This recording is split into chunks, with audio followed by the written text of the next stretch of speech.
یہ والدین کی اہمیت ہے کہ اللہ تبارک و تعالی نے ان کے ساتھ حسن سلوک بھی کرنے کے لیے فرمایا اور ان کے لیے دعا کیا انداز بھی سکھایا۔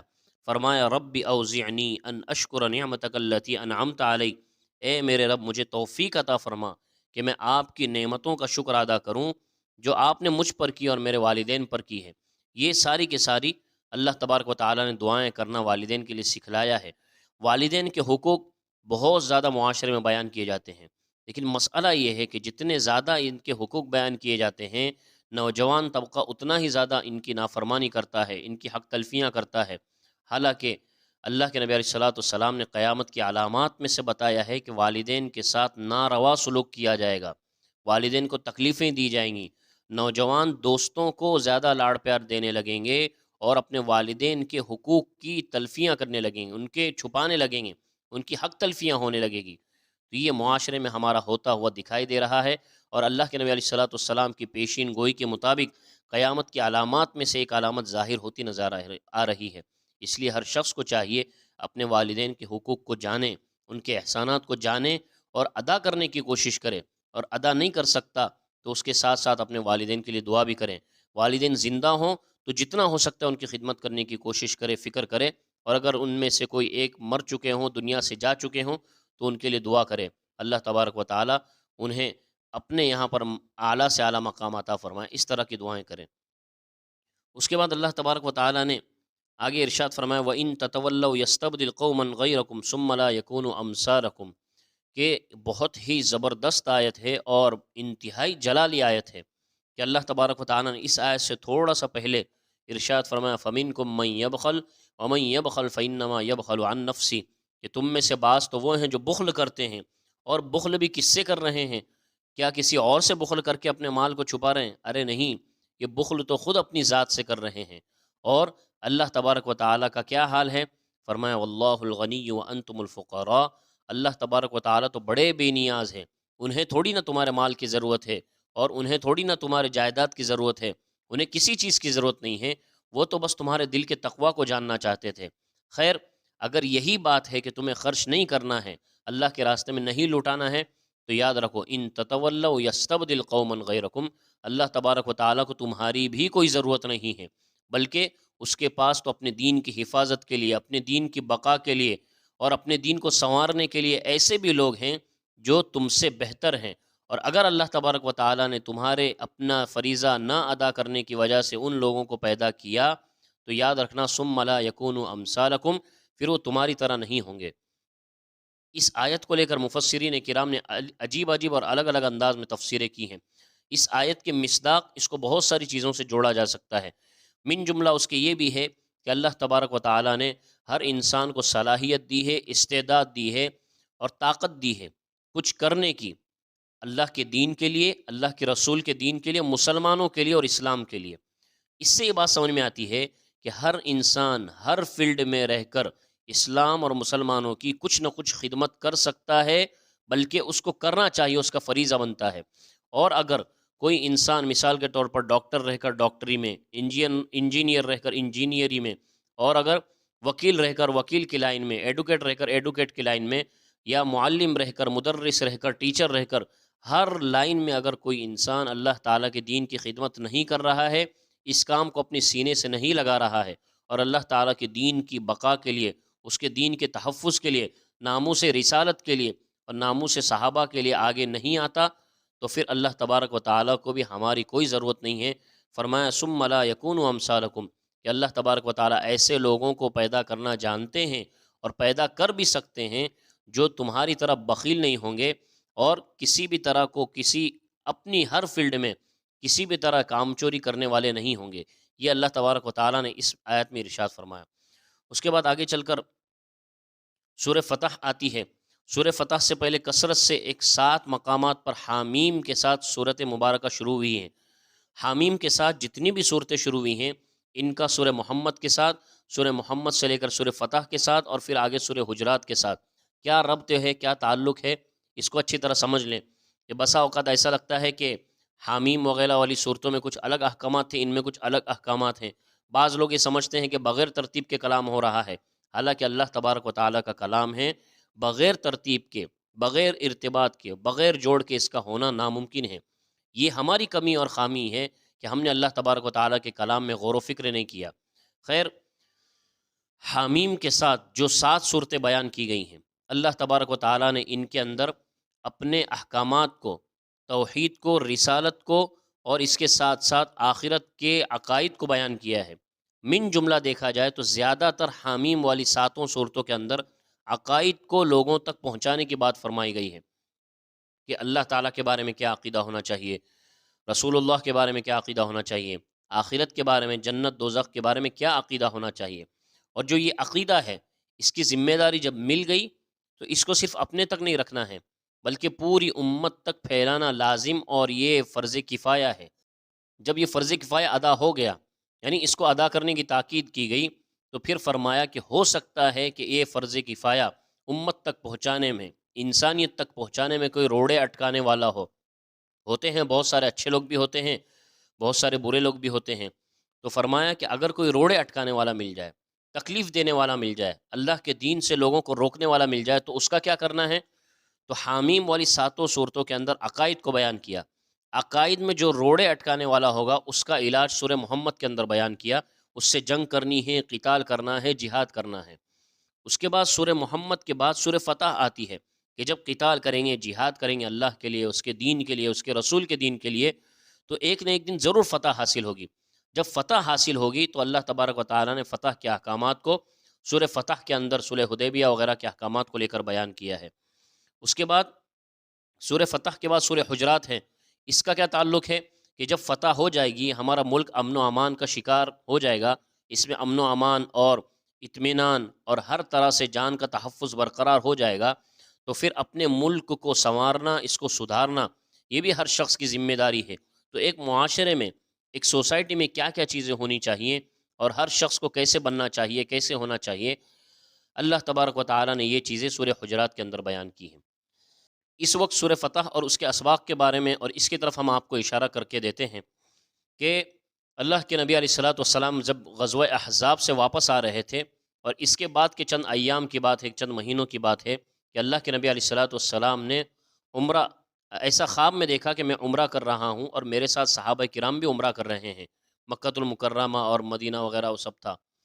تو اللہ کے نبی علیہ الصلوۃ والسلام کے ذہن میں یہ بات آئی کہ مکہ تو ہے ہی ایسی جگہ جہاں پر سارے لوگ عبادت کرتے ہیں، لہٰذا مجھے ایسا لگتا ہے کہ اگر ہم وہاں پر جاتے ہیں اپنے صحابہ کو لے کر تو شاید کسی طرح کی کوئی تکلیف نہ ہوگی۔ لہٰذا اللہ کے نبی علیہ الصلوۃ والسلام اسی نیت کے ساتھ، اسی ارادے کے ساتھ مکۃ المکرمہ کے لیے نکل گئے، اور صحابہ کرام کا بھی ایک بڑا لشکر اللہ کے نبی علیہ الصلوۃ والسلام کے ساتھ نکل گیا۔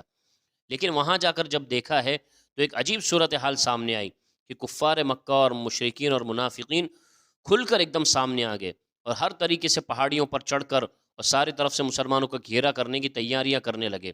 اور جب بات ان تک پہنچائی گئی حضرت عثمان غنی رضی اللہ تعالیٰ عنہ کے ذریعے سے، تو وہ لوگ الگ الگ طریقے سے صلح کی باتیں کرنے لگے اور معاہدے کی طرف آنے لگے کہ اس سال تو کسی بھی طرح ہم آپ کو عمرہ نہیں کرنے دیں گے۔ پھر کیا باتیں طے ہونی ہیں؟ تو باقاعدہ ہم سے معاہدہ کرو، چند باتیں طے کرو، جو باتیں طے ہوں گی ان پر عمل کرنا پڑے گا۔ اس طرح کا موقع دیکھ کر ان لوگوں نے صلح کی طرف، معاہدے کی طرف مسلمانوں کو ابھارا۔ اب اللہ کے نبی علیہ الصلوۃ والسلام کا حال یہ تھا کہ اللہ کے نبی علیہ الصلوۃ والسلام ان کی طرف سے جو شرائط عائد کی جا رہی تھی، یکے بعد دیگرے ایک ایک شرط کو منظوری عطا فرما رہے تھے اور قبول کرتے جا رہے تھے۔ لیکن دوسری طرف صحابہ کرام کا حال یہ تھا کہ وہ یوں سوچ رہے تھے کہ آج تک نہ اسلام دبا ہے، نہ آگے دبنے والا ہے، تو پھر یہاں پر حضور کا دبنے کا کیا مطلب بنتا ہے؟ یہ سوچ کر بعض صحابہ کرام تھوڑے سے بھڑک بھی گئے، تھوڑا سا غصہ بھی ہو گئے۔ مثال کے طور پر حضرت عمر رضی اللہ تعالیٰ عنہ کا قصہ مشہور ہے کہ حضور کے پاس گئے، حضور کے پاس جا کر عرض کرنے لگے کہ آپ نبی برحق نہیں ہیں، تو پھر ایسے دب کر صلح کرنا کیسا؟ پھر حضرت ابو بکر رضی اللہ عنہ کے پاس گئے، تو یہ حضرت عمر رضی اللہ عنہ کا حال تھا۔ خیر، اس درمیان چند باتوں پر صلح ہو گئی۔ تو چند باتیں کیا تھیں؟ سب سے پہلی تو یہ تھی کہ کفار مکہ نے یہ کہا کہ مسلمان اس سال حج نہ کریں، عمرہ نہ کریں، اس سال انہیں واپس چلے جانا چاہیے، اگلے سال جب ہم اجازت دیں گے تب آنا ہے۔ سب سے پہلا یہ پوائنٹ تھا۔ دوسرا فرمایا کہ اب تک تو ہم جنگ کے در پہ رہے ہیں، ایک دوسرے کے خلاف محاذ آرائی کرتے رہے ہیں، لیکن اب سے لے کر 10 سال تک ہمارے درمیان کسی بھی طرح کی کوئی جنگ نہیں ہوگی، اللہ کے نبی علیہ الصلوۃ والسلام نے اس شرط کو بھی منظوری عطا فرما دی۔ تیسرا فرمایا کہ مکہ کے اندر بہت سارے قبیلے تھے، تو قبیلوں کے درمیان یہ اختیار رکھا گیا کہ ہم الگ رہیں گے، محمد صلی اللہ علیہ وسلم ان کے صحابہ الگ رہیں گے۔ تو جس قبیلے کو جو ہر طرح کا اختیار ہے، جو چاہے ہماری پیروی کر لے، ہمارے ساتھ جڑ جائے، جو چاہے محمد صلی اللہ علیہ وسلم کے ساتھ جڑ جائے۔ تو اس زمانے کا واقعہ ہے کہ کچھ لوگ حضور کے ساتھ بھی کچھ قبائل جڑ گئے تھے، حضور نے یہ شرط بھی منظور فرما لی۔ چوتھے نمبر پر جو قریش مکہ نے شرط لگائی وہ بہت عجیب تھی، اور صحابہ کرام کو یہ شرط بہت زیادہ نامنظور تھی۔ وہ شرط کیا تھی؟ فرمایا کہ قریش کا جو آدمی مدینہ جائے گا وہ واپس کیا جائے گا، اور مدینہ کا جو مسلمان مرتد ہو کر مکہ جائے گا اس کو واپس نہیں کیا جائے گا۔ بالکل یک طرفہ اپنے فائدے کی سوچ تھی، لیکن حضور علیہ الصلوۃ والسلام نے اس کو بھی منظوری عطا فرما دی۔ اور پھر اس کے بعد بہت سارے الگ الگ طرح کے حالات آئے اور الگ الگ طرح کے واقعات آئے کہ حضور صلی اللہ علیہ وسلم نے مثال کے طور پر یہ ساری شرائط ہو گئی تو صحابہ کرام سے عرض کیا کہ چلو اس سال تو ہم کو حج نہیں کرنا، عمرہ نہیں کرنا، اب سب لوگ مل کر اپنے احرام کھول دو۔ لیکن عجیب چیز دیکھنے میں آئی کہ صحابہ کرام اتنے ناخوش تھے اور اتنی بری حالت میں تھے کہ کسی کا بھی احرام کھولنے کے لیے من نہیں کیا کہ اللہ کے گھر کو دیکھ رہے ہیں، عمرہ کرنے کا من ہے، حج کرنے کا من ہے، لیکن ابھی اس کے ساتھ ساتھ اپنے جانور بھی لے کر آئے ہیں۔ لیکن ساری چیزوں میں ناکامی کے بعد صحابہ کرام کا من نہیں ہوا، اس لیے صحابہ کرام نے حضور کی بات پر فوراً عمل نہیں کیا۔ حضور رنجیدہ ہو کر جب کمرے میں گئے ہیں تو حضرت ام سلمہ رضی اللہ تعالیٰ عنہ وہاں موجود تھی۔ انہوں نے اللہ کے نبی علیہ الصلوۃ والسلام کو ایک عجیب ٹیکنیک دی، ایک عجیب طریقہ سکھایا۔ انہوں نے فرمایا کہ ایک کام کیجئے، آپ جو لوگوں سے کہہ رہے ہیں کہ سر منڈا دیجئے، تو اس کی شروعات خود آپ اپنے سے کیوں نہیں کر لیتے؟ اللہ کے نبی علیہ الصلوۃ والسلام کو یہ رائے بہت پسند آئی اور حضور نے جا کر فوراً سر منڈا لیا۔ حضور کا دیکھ کر پھر سارے کے سارے صحابہ کرام نے سر منڈا لیا اور حلال ہو گئے۔ اس سے یہاں پر رک کر ایک بات سمجھ لیں کہ حضرت ام سلمہ رضی اللہ تعالیٰ عنہ کی بات پر حضور نے عمل کیا۔ اس سے حضرت ام سلمہ کی بات کی اہمیت کا اندازہ ہوتا ہے کہ انہوں نے بر وقت کتنی اہم بات کی ہے۔ اس واقعے سے اس پوائنٹ پر یہ سبق ملتا ہے کہ اگر عورتیں پڑھی لکھی ہوں اور عقل سلیم رکھتی ہوں، شوہر کے مزاج کو سمجھنے والی ہو، تو وہ کتنا زیادہ موقع پر کام آنے والی ہے۔ حضرت ام سلمہ کے اس عمل سے پتہ چلا کہ اگر حضور رنجیدہ ہو جاتے تو ہو سکتا تھا اللہ تبارک و تعالیٰ کی طرف سے کوئی سخت آیت نازل ہو جاتی اور کچھ الگ حکم آ جاتا، لیکن اللہ تبارک و تعالیٰ کی طرف سے کچھ حکم نہیں آیا۔ اس سے پہلے حضرت ام سلمہ رضی اللہ تعالیٰ عنہ نے حضور کو اس طرح کا مشورہ دیا جو بہت زیادہ کام آیا۔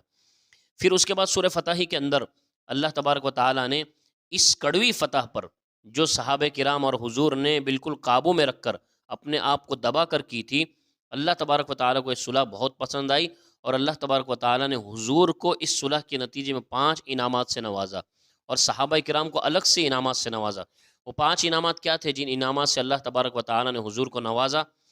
سب سے پہلا تو اللہ کے نبی علیہ الصلوۃ والسلام کو یہ بتلایا گیا کہ اے نبی، آپ کی تمام لغزشیں اللہ تبارک و تعالیٰ نے معاف فرما دی۔ لیغفر لک اللہ ما تقدم من ذنبک وما تأخر، کہ اللہ تبارک و تعالیٰ نے آپ کی پچھلی اور اگلی ساری گناہوں کو معاف فرما دیا۔ یہاں پر رک کر یہ سوال ہوتا ہے کہ اللہ کے نبی علیہ الصلوۃ والسلام تو بخشائے تھے، تو حضور سے گناہوں کا ہونا کیسا؟ جب حضور سے گناہ ہی نہیں ہو سکتی تو اللہ تبارک و تعالیٰ کا مغفرت کرنا کیسا؟ تو یہاں پر بعض مفسرین نے الگ الگ طرح کی بہت سارے یعنی باتیں فرمائی ہیں۔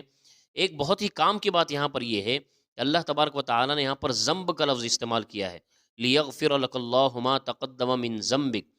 ذنب کہتے ہیں، اس کے ایک معنی تو گناہ کے بھی آتے ہیں، جیسا کہ ہمارے درمیان مشہور ہے کہ ذنب کے معنی گناہ ہے۔ گناہ کا معنی لیں گے تو اس طرح کا اعتراض آئے گا۔ ذنب کے ایک معنی قتل کے بھی آتے ہیں، ذنب کے ایک معنی قتل کے بھی آتے ہیں۔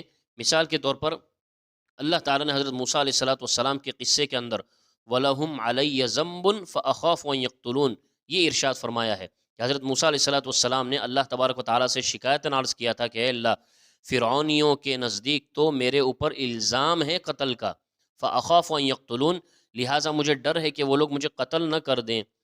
اس واقعے سے، حضرت موسیٰ علیہ الصلوۃ والسلام کے واقعے سے ذنب کا لفظ اٹھا کر اور یہاں سورہ فتح کے ذنب کو ملایا جائے تو بالکل ایک سی صورتحال نظر آتی ہے کہ جس طرح حضرت موسیٰ علیہ الصلوۃ والسلام پر ذنب یعنی قتل کا الزام تھا، اسی طرح حضور کے اوپر بھی الزام تھا۔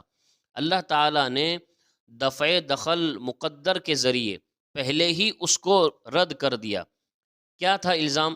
حضور کے اوپر الزام یہ تھا، بعض لوگ یہ سوچ رہے تھے کہ حضور نے جو دب کر صلح کی ہے، شاید اللہ تبارک و تعالیٰ اس صلح سے راضی نہیں ہوں گے، اس لیے کہ حضور نے مسلمانوں کا، صحابہ کرام کا خیال نہیں کیا ہے۔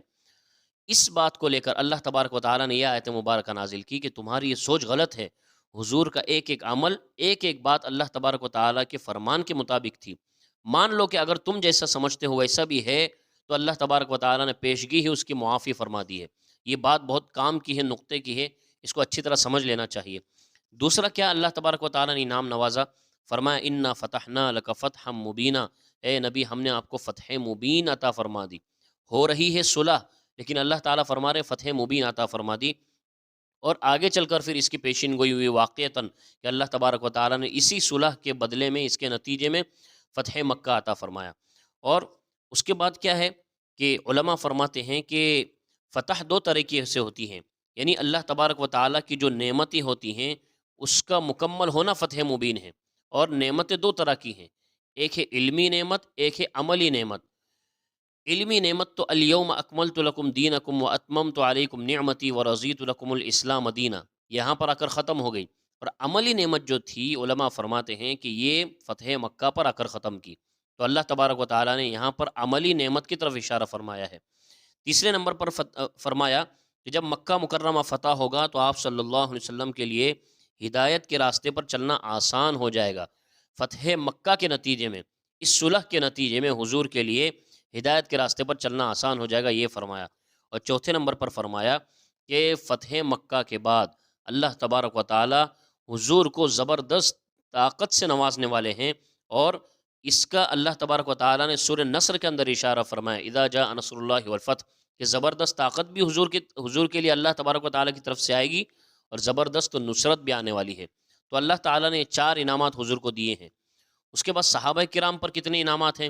تو فرمایا کہ صحابہ کرام کو بھی 3 بڑے بڑے انعامات سے نوازا گیا۔ سب سے پہلا انعام کیا تھا؟ فرماتے ہیں لیزدادوا ایمانا مع ایمانہم، سب سے پہلا انعام تو یہ دیا کہ اللہ تعالیٰ نے دیکھا، جانچا، پرکھا کہ صحابہ کرام اپنے دل پر پتھر رکھ کر اس صلح کے اوپر راضی ہو گئے ہیں، اللہ کے نبی علیہ السلام کی ہر بات کو تسلیم کر رہے ہیں۔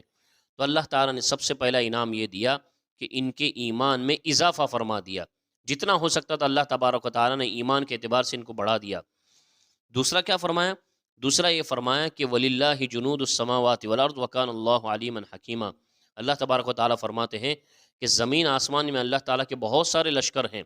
اب صحابہ کرام کے اس طرح کے حالات میں حضور کا ساتھ دینے کے لیے اللہ تعالیٰ نے صحابہ کی فوج کو بھی ایک لشکر کے طور پر اپنے لیے چن لیا ہے، لہٰذا صحابہ کی فوج، صحابہ کا لشکر اللہ کا لشکر بن گیا۔ اور تیسرے نمبر پر اللہ تبارک و تعالیٰ نے فرمایا کہ جب صحابہ کرام کو اللہ کا لشکر قرار دیا جا چکا ہے، تو اب بدلے میں اللہ تبارک و تعالیٰ اس لشکر کو استعمال فرمائیں گے، اس کے ذریعے اپنے دین کو زندہ کریں گے۔ اور واقعتاً یہی ہوا ہے، صحابہ کو اللہ تعالیٰ نے استعمال کیا، اور صحابہ کرام پوری دنیا میں پھیل کر اللہ تبارک و تعالیٰ کی نعمت کو، اور اللہ تعالیٰ کے دین اور اس کی ایمان کو پھیلانے میں کامیاب ہو گئے۔ بلکہ صحابہ ہی کے زمانے میں اللہ تعالیٰ نے جو فرمایا تھا کہ انہیں جنت اور انعامات ملنے والے ہیں، تو فتح خیبر بھی انہیں ملا تھا۔ یہودیوں کو خیبر سے گاڑ کر اور بھگا کر اللہ کے نبی علیہ السلام نے فتح عطا فرمائی تھی۔ تو یہ سارے کے سارے خلاصہ تھا سورہ فتح کے اندر اور سورہ حدیبیہ، اور اس کے ذریعے حاصل ہونے والے اسباق تھے۔ اللہ تعالیٰ سے دعا ہے کہ اللہ تبارک و تعالیٰ کہنے سننے سے زیادہ عمل کی توفیق عطا فرمائے، اور دوسروں تک پہنچانے کی توفیق عطا فرمائے۔ وآخر دعوانا الحمد للہ رب العالمین۔